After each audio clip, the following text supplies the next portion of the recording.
Well, Raleigh400 arose out of Waterloo 200, which was in 2015. And this was an event that I chaired and helped set up, and effectively was a very nice dinner in Guildhall. It was a fantastic event, the Duke of Kent and the Duke of Wellington attending. And a year or two after this, I thought, what else can we do? Because I'm suffering from withdrawal symptoms here. And after a little bit of wandering around and thinking, I came into Drapers Hall and I saw Sir Walter Raleigh's coat of arms in the hall. And it occurred to me, what was the connection between Raleigh and the Drapers? So I inquired of the clerk and found out there was singularly little other than the Drapers had sponsored the plantation of Virginia.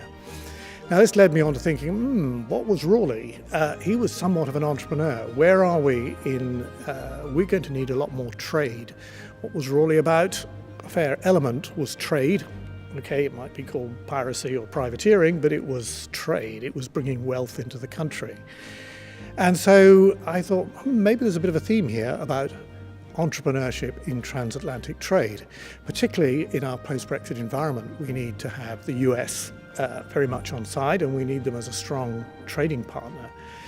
And also having been involved in the Irish presidential visit, I realised that focusing on common heritage and building that as a base for a present-day relationship was a very powerful tool.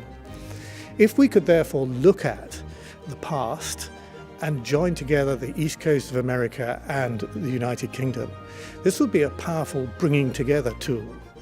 So we then had entrepreneurship in international trade, in particular transatlantic trade, the past, the present and the future. And what we have just managed to complete is the past side, the new historical research, which has been absolutely terrific with some 120 children. A really exciting event with some new insight onto Sir Walter Raleigh and his capacity as an entrepreneur. I've taken away that there is a huge amount of interest in entrepreneurship. There are some very insightful and interesting values that have come out of the school children that were here today.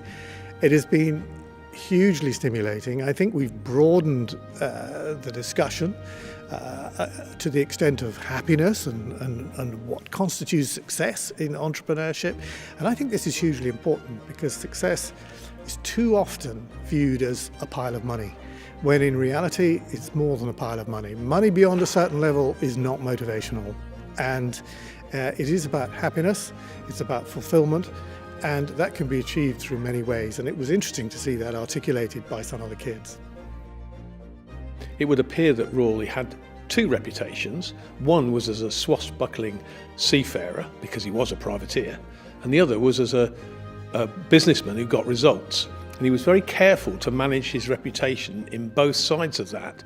And in fact, he is attributed with having done voyages that he didn't actually take part in, because that would be very helpful to getting that voyage funded. And reputational risk is also a big thing for us as modern entrepreneurs, making sure that our reputations are respectable and acceptable to people who want to invest in us. My takeaway was particularly thinking about communication and the fact how long it took to get the message, to get people back to Virginia. And by the time they got the message back, it was obviously all over. Whereas today, everything happens at great speed and almost too quickly. I think Raleigh400 has been an extraordinary meeting of entrepreneurs, businessmen who work in the livery companies like here in the Drapers, but also scholars, academics, historians working on that early history of Sir Walter Raleigh, what he is as an entrepreneur, as an adventurer, as a pirate, what kind of person was he? And we've brought that research to bear here, talking to school children, talking to businessmen, to sort of say, how do you understand the longer history of trade, finance, commerce and entrepreneurship? So I think it's been an extraordinary adventure really, which we don't tend to often do if we're academics. We don't really talk to business as much as we have done here.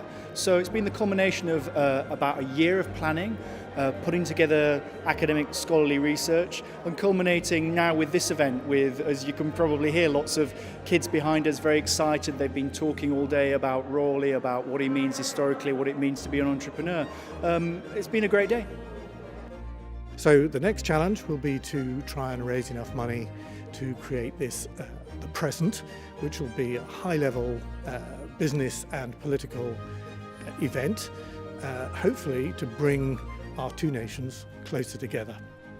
We hope to do an event about the future, and this will be about today's young people, transatlantic trade and entrepreneurship. This will be making them familiar with the skills needed to be an entrepreneur. It will also make them more familiar with trading overseas, and this applies two ways, both for young Americans and also for young British people. But that's probably in 2020. I'd like to say a huge thank you to a number of people that were involved in making this such a successful event.